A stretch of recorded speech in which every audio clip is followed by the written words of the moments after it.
She looked me straight in the eye and asked, "Can I spend one last night with my ex before we get married?" I said yes. Then I disappeared. No messages, no calls, no explanations. Just gone. But to understand why, you need to go back to the beginning.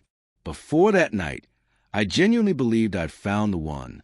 We had been together for nearly 4 years. It wasn't a whirlwind romance that flared and faded.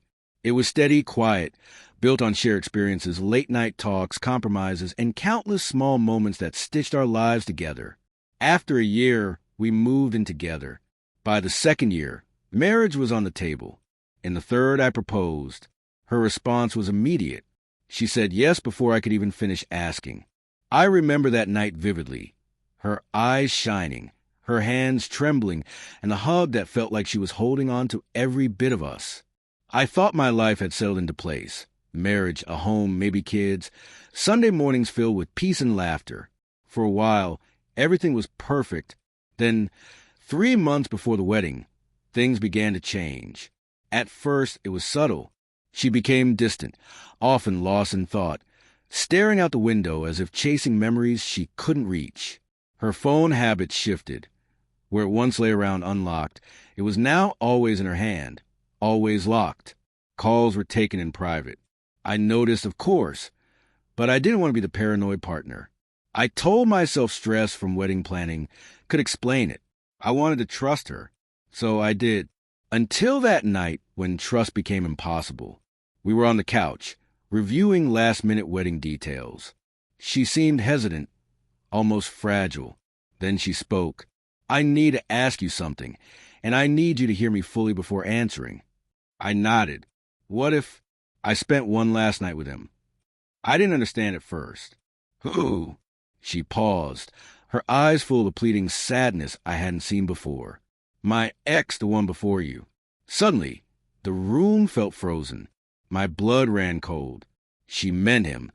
The man who had broken her heart 2 years before we met.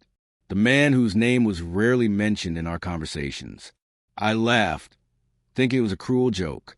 But it wasn't. She insisted it was about closure, about making sure her feelings for me were genuine, not just a safer choice. Safer. That word cut deeper than anything else. I stayed silent.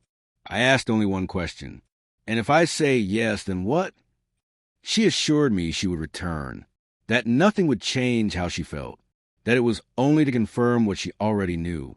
I felt every part of me urging me to act, to leave, to scream, to break something, but I stayed. I said yes. She stared, probably hoping I'd fight, hoping I'd refuse. But I didn't. The next morning, she was gone. I didn't ask where. I didn't care. I packed a bag, turned off my phone, and left a single, brief letter on the kitchen counter. Then I vanished, not just from her life, but from everyone's. I changed cities, numbers, accounts, even my car. I cut away the life we'd built like a clean slice. I didn't leave to punish her. I left because I finally realized something I'd been ignoring. If someone needs to test their love for you, they never loved you fully. If they feel the need to compare you, you were never the first choice. And I deserved more than second place. I didn't wait to see if she'd come back. I didn't want the answer. Because even if she returned, her choice to leave first would haunt everything we had. Some betrayals aren't loud. They're quiet, wrapped in honesty, but they're still betrayal. And I couldn't live with that in my heart every day. 2 years passed.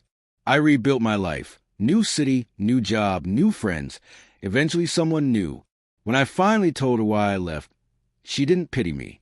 She didn't glorify my decision. She said only, "That should never have happened to you. You didn't deserve to be someone's experiment." And hearing that, I felt a weight lift from me. People sometimes ask, would you have stayed if she hadn't gone through with it?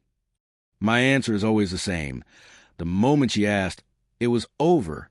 Love doesn't test boundaries like that. It doesn't seek permission to betray. True love doesn't need experiments.